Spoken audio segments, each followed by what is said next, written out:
आइए एक और प्यारी सी सवाल समझने का हम लोग कोशिश करते हैं। इन सवाल में हमें दिया गया दो घन का जो आयतन है वो आयतन हमें दिया गया 1:64 का, और हमसे पूछा गया संपूर्ण पृष्ठ क्षेत्रफल का अनुपात।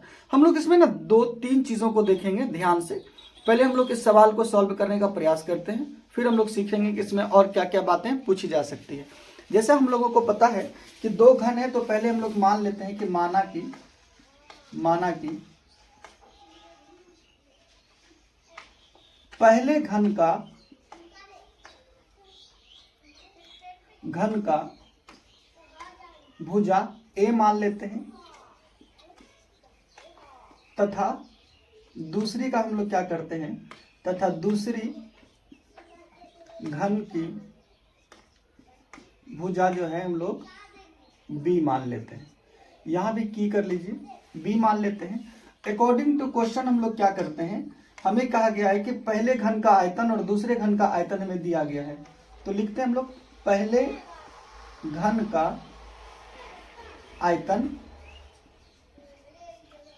बटा में दूसरे घन का आयतन कितना दिया गया है। आप कहेंगे सर 1/64। घन का आयतन क्या होता है, आप जानते हैं कि भुजा क्यूब होता है। तो हमारा पहले घन का जो आयतन है, पहले घन का जो भुजा है उसको क्या माने हैं, a, और इसका फॉर्मूला होता है भुजा क्यूब। तो भुजा के जगह पर a रखेंगे तो a क्यूब, और नीचे इसको माने हम लोग क्या b, तो इसको मान सकते हैं हम लोग b क्यूब। तो ये हमारा 1/64 हो जाएगा। अब देखिए क्या करते हैं, इसका क्यूब जो है उस साइड लेके चले जाते हैं, तो यहाँ हो जाएगा a/b, और यहाँ दोनों पर क्यूब रूट चढ़ा देते हैं, तो 1/64। इसको हम लोग क्या लिख सकते हैं, इसको लिख सकते हैं हम लोग 1 को लिख सकते हैं 1 गुना 1 गुना 1, और इसको लिख सकते हैं 4 गुने 4 गुने 4।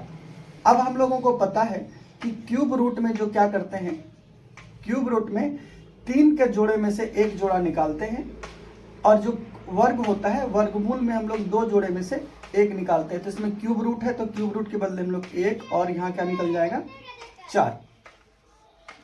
देखिए यहां पर हम लोगों ने सीख लिया, यहां पर हम लोगों ने पता कर लिया कि जो घन A है उसकी जो भुजा है वो A है, और जो घन B है उसकी भुजा जो है 4 है।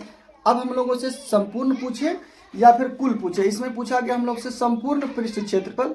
तो संपूर्ण पृष्ठ क्षेत्रफल निकाल लेते हैं, निकालिए। संपूर्ण पृष्ठ क्षेत्रफल क्या होता है, संपूर्ण, यहां लिख देते हैं घन का संपूर्ण पृष्ठ क्षेत्रफल क्या होता है, 6 भुजा स्क्वायर। आइए दूसरा वाला भी यही रख देते हैं, ये पहले का रख देते हैं और ये दूसरे का रख देते हैं। इसका भी हो जाएगा 6 भुजा स्क्वायर। तो 6 से तो 6 कट जाएगा। इसका पहली वाले का भुजा कितना है 1, तो 1 का स्क्वायर, और दूसरी वाली का भुजा कितना है 4, तो 4 का स्क्वायर। तो 1 का स्क्वायर करेंगे 1, और 4 का स्क्वायर करेंगे तो हो जाएगा 16।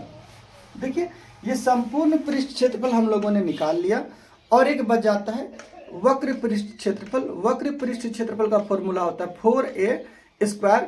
तो आप लोग 4a² हम लोग निकाल कर कमेंट बॉक्स में दे दीजिएगा। अगर चैनल पर नए हैं तो सब्सक्राइब कर लीजिए, ताकि और अच्छे अच्छे सवाल आप सीख पाएं। Thank you.